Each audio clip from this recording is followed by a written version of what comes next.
ओम नमः शिवाय। स्वागत है आपका मेरे इस चैनल कथा और कहानियाँ में। क्या आपको मालूम है शिव जी का लिंग क्यों काटा गया था और वह लिंग धरती के किस स्थान पर गिरा था?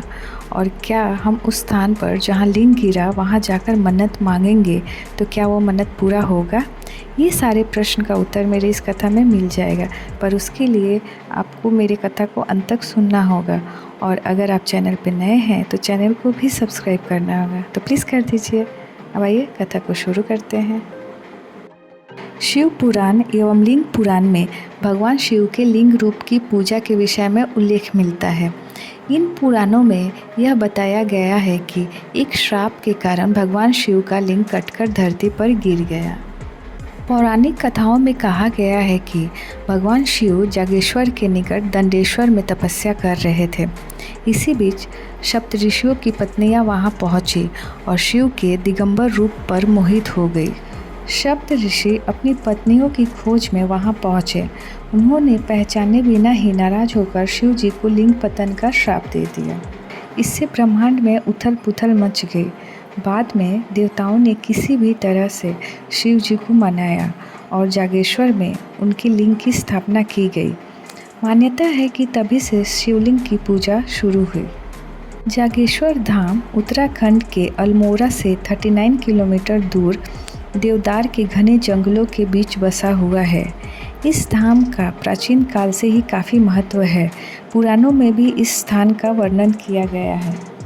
पौराणिक मान्यताओं के अनुसार सबसे पहले शिवलिंग की पूजन जागेश्वर से ही प्रारंभ हुआ।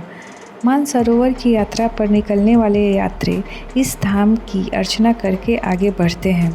यहाँ करीब 200 से ज़्यादा मंदिर हैं। जागेश्वर धाम में मंदिरों का निर्माण और पुनरुद्धार 7वीं एवं 17वीं शताब्दी के बीच माना जाता है। कहा जाता है कि जागेश्वर मंदिर का निर्माण कत्यूरी राजा शालीमार ने करवाया। कत्यूरी शासक खुद को परम परमेश्वर कहते थे। वे कहते थे कि कभी जागेश्वर में मन्नतें जस की तस पूरी हो जाती है। इसके बाद वहाँ दुरुपयोग होने लगा। आदि शंकराचार्य ने इस स्थान पर भ्रमण किया था। उन्होंने महामृत्युंजय में स्थापित शिवलिंग को किलित किया। इसके बाद यहाँ केवल अच्छी कामना के लिए की गई मन्नतें मांगी जाती है। शंकराचार्य ने इस मंदिर की मान्यता को पुनर्स्थापित किया है। जागेश्वर मंदिर नागर शैली का है। यहाँ स्थापित मंदिरों की विशेषता यह है कि इनके शिखर में लकड़ी का छत्र बना है, जो बारिश और हिमपात के समय मंदिर की सुरक्षा रखता है। जगन्नाथ मंदिर में भैरव को द्वारपाल के रूप में अंकित किया गया है। जागेश्वर लकुलिश संप्रदाय का भी एक प्रमुख केंद्र है। पुराविद कौशल सक्सेना मानते हैं कि जागेश्वर मंदिर में कत्यूरी रानियां सती हुआ करती थी।